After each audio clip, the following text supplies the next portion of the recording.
యాదగిరిగుట్ట శ్రీ లక్ష్మీ నరసింహుడి దివ్య విమాన స్వర్ణ గోపుర కుంభ సంప్రోక్షణ మహాక్రతువు బుధవారం ప్రారంభమైంది.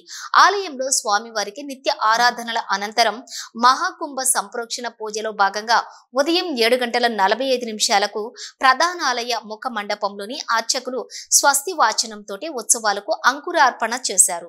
అర్చకులు పుణ్యహవచనం, విశ్వక్సేన పూజ, రక్షాబంధనం, పంచగవ్య పాసన, రిత్విక వరణం, అగ్ని ప్రతిష్ఠ, అఖండ దీపారాధన, సంధ్యాకురార్పణం, ద్వారతోరణం, ధ్వజకుంభారాధన, మూల మంత్రం, మూర్తి మంత్ర హోమ పూజలతోటి పంచకుండాత్మక సుదర్శన యాగానికి శ్రీకారం చుట్టారు. 108 మంది పారాయణికులు, ఋత్వికులు, వేద పండితులు పాల్గొనగా పారాయణికుల పారాయణాలు, వేద పండితుల వేద పారాయణాల మధ్య సప్తాహిక పంచకుండాత్మక సుదర్శన యాగం మొదలైంది.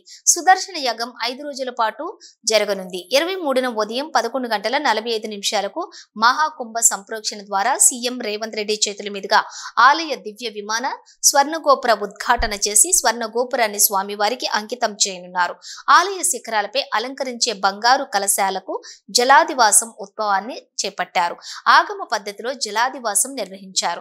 జలాదివాసంలో కలశాలను అధిష్టింప చేయటం ద్వారా కలశాలకు ఉన్నటువంటి సర్వదోషాలు తొలగి పవిత్రత చేరుకుంటుందని అర్చకులు తెలిపారు. జలాదివాసం అనంతరం యాగశాలలో నిత్య పూర్ణాహుతి నిర్వహించి స్వామివారి తిరువీధి సేవ చేపట్టారు.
सुजंजलेन सम्मे दक्षिणाग्नये हरियाय महादेव्यै नमो नमः पादक्रियोपपाद्याय कर्म ब्रह्मस्वरूपिणे सर्वरूपाय विघ्नेशाय नमो नमः